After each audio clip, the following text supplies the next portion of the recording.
जय जगन्नाथ। आज आम जाना प्रथमाष्टमी आम कहीं करूँ, आम क्या करूँ एवं तार विधि विधान कौन रही।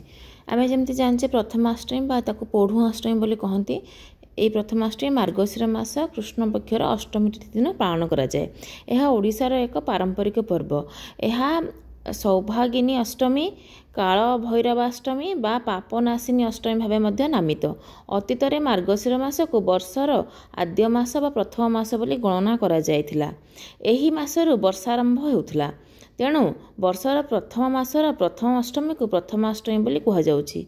ए दिन वंशर प्रथम जात संतान पुओ कि झियो तांको नुआ पोषाक पिंधाई वंदापना करा जाए।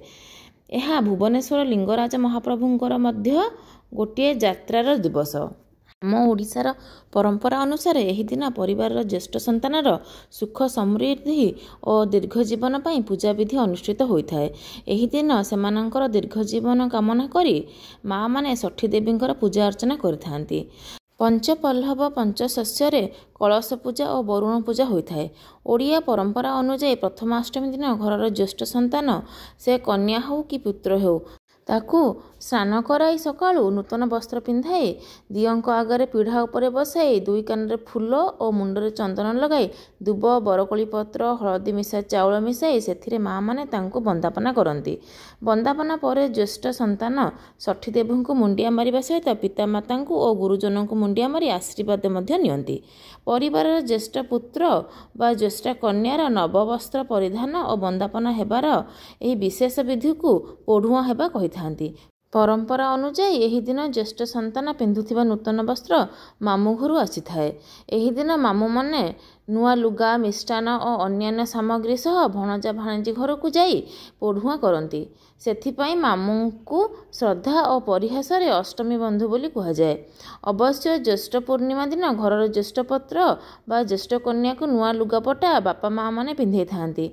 एही विधि समाज रे और परिवार रे बंधन श्रृंखला और आदर्शबोध परिमात्रा रे निहित रही। ज्येष्ठ पुत्र परिवार पिता समान। पिता अंते किंबा पिता अकर्तव्य रे घर चलाइबा और अन्य संतान बा भाई भौणी मानंकु प्रतिपोषण करने दायित्व ज्येष्ठ पुत्र उपरे पड़ी थाए। तेणु ताकू समस्ते सम्मान जणाइबा उद्देश्य प्रथमाष्टमी और ज्येष्ठ पूर्णिमा दिन प्रथम संतान बा ज्येष्ठ संतान को पूजा वंदापना करिवार विधि आम समाज रे प्रचलित होइअछि। एंडुरी पिठा प्रथमाष्टमी विशेषत्व। एही पिठा पई हळदी पत्रर व्यवहार मध्य अन्य एक विशेषत्व। अन्य कौनसी पिठारे हळदी पत्र व्यवहृत हुए ना। केवल प्रथमाष्टमी उपलक्षे जो एंडुरी पिठा आम घरे तैयारी करू केवल सही पिठारे प्रथमाष्टमी दिन ही हळदी पत्रर व्यवहार रही। आम ओडिशा रे प्रथमाष्टमी दिन भुवनेश्वर लिंगराज महाप्रभुंकर मामू घर यात्रा होता है।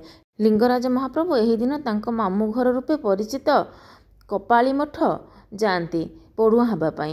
यही मठर आराध्य देवता वरुणेश्वर और वनदेव यही दुई लिंगराजंकर मामू माई रूपे प्रख्यात। यही मठ हतारे गोटे पुष्करणी रही जहाँ पापनाशनी रूपे परिचित। प्रथमाष्टमी दिन यही पुष्करणी जलपान पाप क्षय हुए एवं बंध्या नारी संतानवती होती बोली प्रबाद अच्छी। प्रथमाष्टमी अन्य एक नाम सौभागिनी अष्टमी। पूर्वे यही दिन सौभागिनी देवी पूजा संभवतः प्रचलित थिला। कृषक संतान लाभ करिछि एवं शस्य मध्य पाइछि किंबा शस्य रूपक संतान मध्य से लाभ करिछि। यह अत्यंत सौभाग्यर कथा। कृषकर मन एथिलागि आनंदित और उल्लसित। से अति आनंद रे एही तिथि को सौभागिनी अष्टमी रूपे पालन करी आसीछि। एही प्रथमाष्टमी को काल भैरवाष्टमी मध्य कहा जाए। एही दिन काल भैरवंक व्रत और पूजार प्रचलन थिला। एबे एही पूजा लुप्त। स्कंद पुराण अनुसार कोशीखंड रे उल्लेख अछि मार्गशीर मास कृष्ण पक्ष अष्टमी तिथि रे काल भैरवंक निकट रे व्रत उपवास और जागरण आदि संपादन कले प्राणी माने सर्वपापर मुक्त हुअन्ति। तंत्र साधक मानक साधना समय जो उल्लेख तंत्र परंपरा रही से प्रथमाष्टमी रात्रि विशेष उल्लेखनीय। तांत्रिक भाषा यार नाम घोर रात्र। वनदुर्गा मध्य कालरात्रि अन्यतमा। आद्याशक्ति कालरात्रि रूपे यही दिन अवतीर्ण होइथिले। तंत्र संपर्कीय विभिन्न शास्त्र रे एही विषय उल्लेख अछि। अतीत रे बहु स्थान रे भैरव और भैरवी को मध्य एही दिन पूजा करा जाउथिला। जगन्नाथ मंदिर रे मध्य एही कार्यक्रम बा प्रथमाष्टमी कार्यक्रम बहुत धूमधाम रे पालन करा जाए एवं स्पेशल आरती मध्य जगन्नाथ मंदिर रे हुए। आज जदि वीडियोटी भल लागला ताहले वीडियोटी को समस्त संगे शेयर करंतु। एमती नुआ वीडियो देखिया पे चैनल को सब्सक्राइब कर देबे। पुणी देखा गोटे नुआ वीडियो रे गोटे नुआ टॉपिक सहित। जय जगन्नाथ।